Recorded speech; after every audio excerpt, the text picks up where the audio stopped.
In 1995, Europe was the scene of genocide.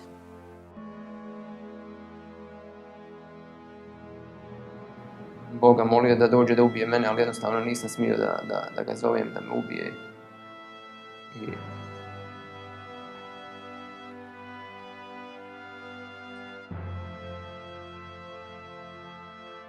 The bodies that lie here are the victims of the continent's greatest atrocity since the Holocaust. You know, after the Second World War, the whole world said never, never, ever again. But that happened at the heart of Europe. Your mind cannot grasp the fact that somebody would deliberately take another human being, execute them, and then hide their body, and then repeatedly attempt to hide their body.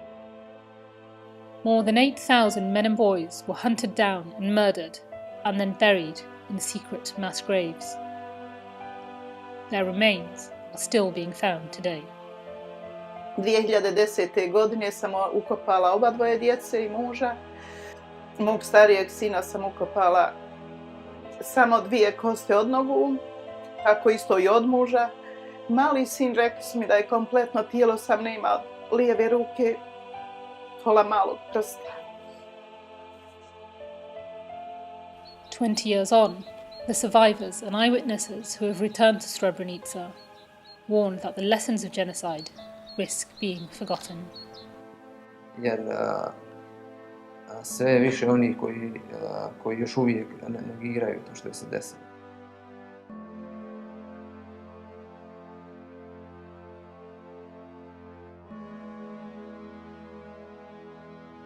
My name is Tamanna Rahman. I'm part of the charity Remembering Srebrenica, which was set up to commemorate the genocide.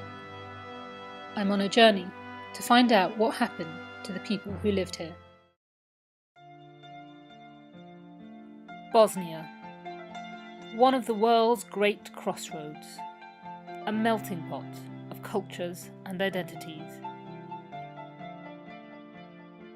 All eyes were on this country in 1984 as it hosted the Winter Olympics. Within 10 years, the world's eyes would return, but for entirely different reasons. On the ashes of the former Yugoslavia, leaders playing on identity politics rose to power across the region. Ultra-nationalist forces planned to create a greater Serbia, filled only with ethnically pure Serbs. This meant Bosnian Muslims had to be cleansed from the land.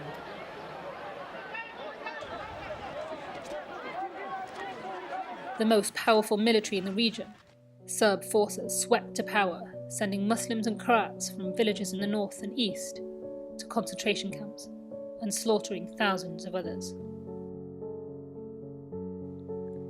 This was a battle of empire expansion, dressed up as a battle of faith and ethnicity. By 1995, Serb forces had taken almost every village in eastern Bosnia and flushed them of Muslims. Srebrenica was one of only 3 places that was safe, and so tens of thousands of refugees poured in. The town, declared a UN safe zone, had been under siege for 3 years.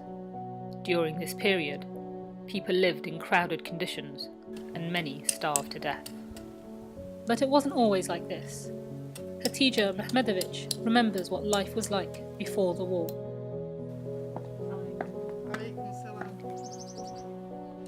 Srebrenica je bila jako lijep grad, mali grad, ali je bio pun života, To je bila jedna mala oaza. Čak je mirisala, svaka je kuća imala svoju terasu prepunu cvijeća. I tako da sam bila zadovoljna i brakom. U braku sam dobila 2 djece.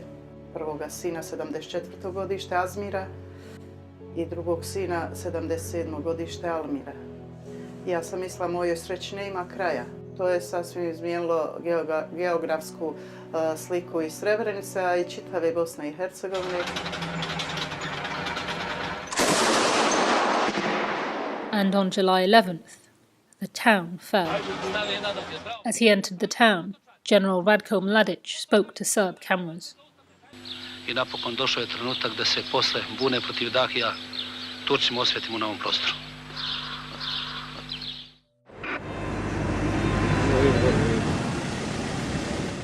Hasan Hasanovic is now one of the guides at the Memorial Center, just a few miles north of Srebrenica, but he remembers the day well. So I was with my twin brother, with my father, my younger brother, and my mother. They had to Potocari, so we didn't have time to say goodbye. We just it was all we were all in chaos. As the Serbs moved in, women and children headed for the nearby UN base in Potocari. The men and boys, like Hasan, filmed here, were worried about how the Serbs would treat them and made for the woods. Rastajali smo se samo na 2, na 3 dana i to je jedina briga moja bila. Umorit će se, bit će gladni, oglanjat će, bit će ženi. Oprostite, suza mi je izdajica, nikad ne bi to uradila, ali suza... Mogu pričati o svemu, ali kad dođe do djece da pričam o djeci, zaista mi bude tada najteži. A naročito mom malom sinu, kad smo se rastajali, on je svoje ruke stavio oko mene i molio me, idi mami, molim te kod umprofora, ti ćeš sustat, nećeš moći ići preko šume pješke. I kad je došlo vrijeme da se rastanem, on dar me odmah o sebe svojim rukama i rekao mi je, idi sam da ne vidim kud se otišla. Stavio ruke na oči, svi su, ali nije to moja djeca da su plakala, tada je se mnoge porodice rastavljene. The few hundred Dutch peacekeepers at the base, waiting for UN backup that never came, handed over their weapons and men and boys to the Serbs. For those men, and the men who tried to escape, this was the beginning of the single most horrific week of slaughter in recent European history. A column of around 15,000 men had been formed, including the families of Hasan and Hatija. The plan was to walk to the nearest safe town, some 70 miles away, but less than half made it. I'm going to meet one of the few who did. Nejad Abdic was 17 at the time, and has only recently begun to tell his story. Iza mojih leđa je brdo gdje je bila zasjeda, gdje je prekinuta kolona i gdje je ostalo 1000 do 2 muškaraca i dječaka. Uglavnom, to su dječaci moje dobi. Ajde, momci, zvište, dignite ruke uvi samo, ajde! Nakon što su srpski vojnici počeli zvati na megafone, da smo opkoljeni, da izađemo iz šume, da se predamo, nismo imali izbora, jednostavno niz ovo brdo, došli smo na to brdo, sišli smo niz šumu, niz ove livade. Nejad and the thousands of men and boys captured with him were then loaded onto trucks. Vlastiti urin. I na kraju, kada smo došli ispred te zgrade i čuli smo naređenja vojnika ljudima da izlaze po 2, po 3 iz učionice, iz drugih učionica i otprilike dok bi se išli niz stepenice ispred škole, čula je se rafalna paljba. Ajde, vuči ga!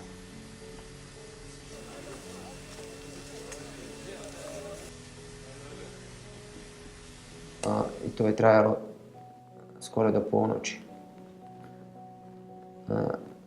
Oko ponoći je došao red na nas. Počeli smo izlaziti jedan za drugim napolje i iza stepenice ispred ulaza su se vidjeli lijevo i desno gomila mrtvih ljudi, ali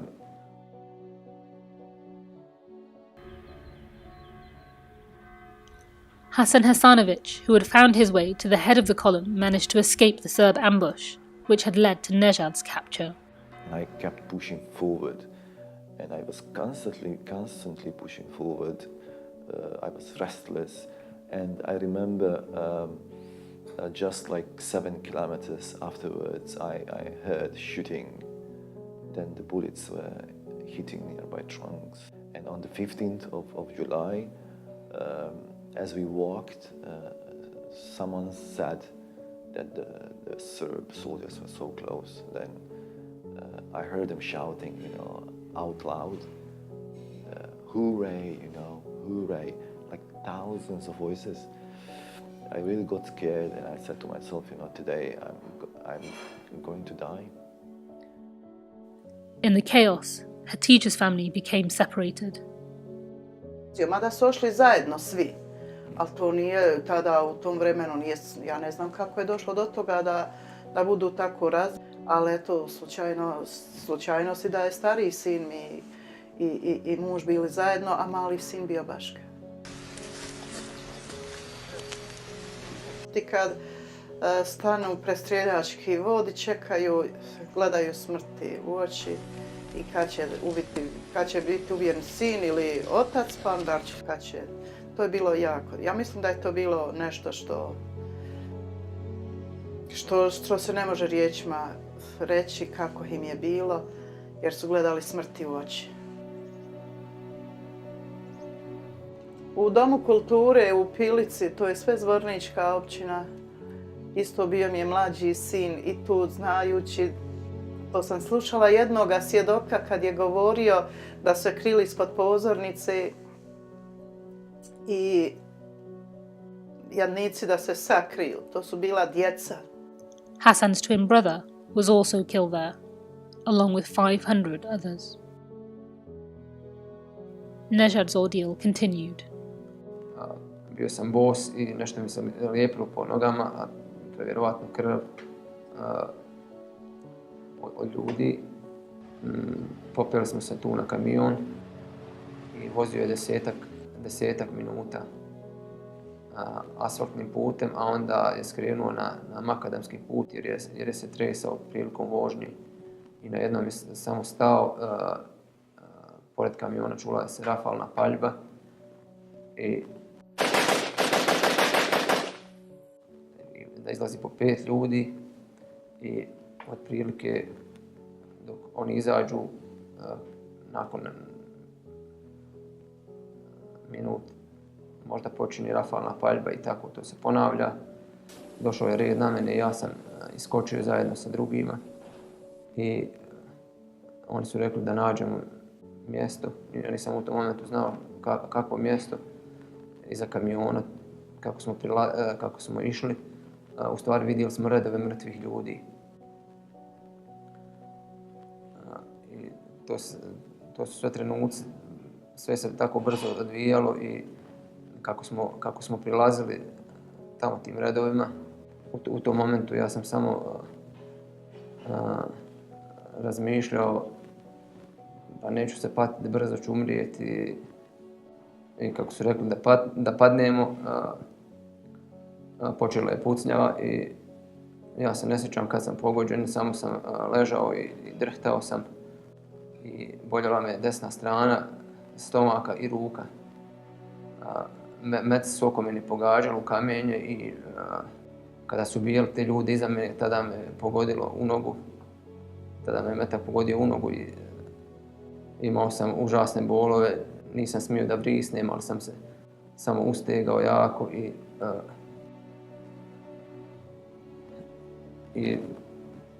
jako sam se tresao i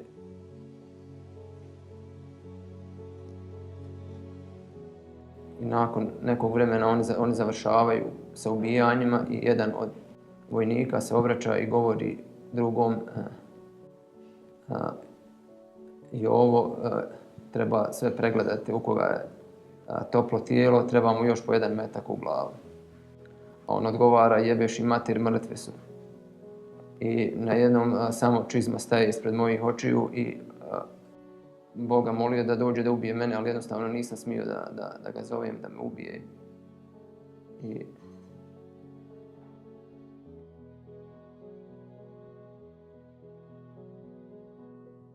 Nejad managed to narrowly escape, walking for days with painful injuries, evading recapture by the Serbs. But what he witnessed was genocide in action. Thousands of men and boys were murdered in similar ways across the region, their bodies then hidden in mass graves. I'm going to the capital Sarajevo to find out what happened next.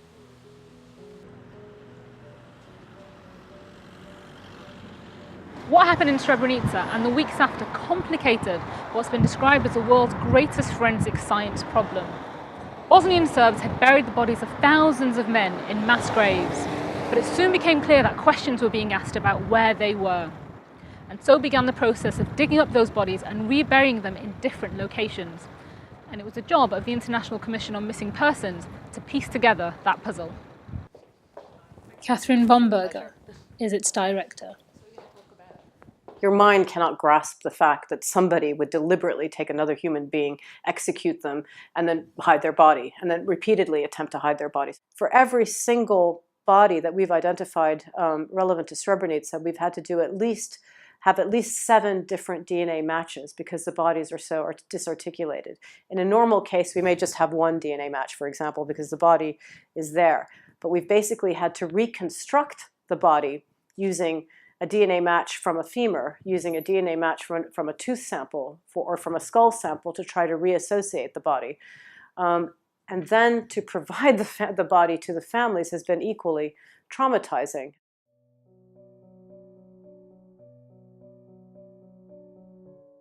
To je ostalo od moga maloga sina. A few toys are all that remain to remind Hatice of her sons. 2010. godine sam ukopala oba dvoje djece i muža. Mog starijeg sina sam ukopala samo 2 koste od nogu, tako isto i od muža. Mali sin, rekli su mi da je kompletno tijelo sam nema od lijeve ruke, pola malog prsta. Nisu bili krivi, samo su bili krivi što se rodili u vjeroispovijesti islamskoj i što se tako zvali, njiha ime ubilo.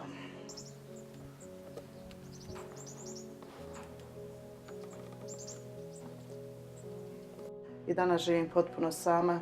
Vratila sam se u kuću što smo gradili ja i moj muž sa djecom. To je naša porodična kuća. Međutim, teško je živjeti, ali prošlost ne možemo vratiti. Iz prošlosti moramo učiti.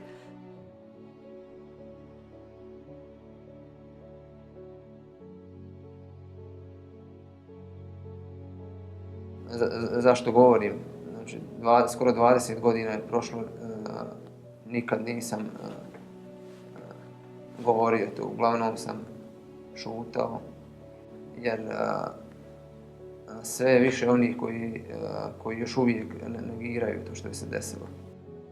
Srebrenica je data onima koji su počinili genocid i time je rečeno sve. Jednostavno, sutra moje dijete koje će ići ovdje u školu, nadam se,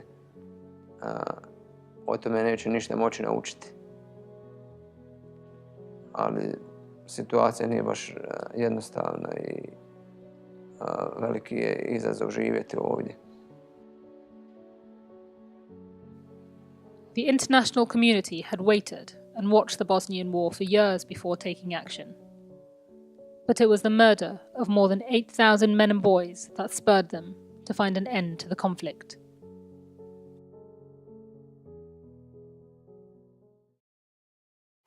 I found it quite hard to sleep last night after hearing the stories of our survivors.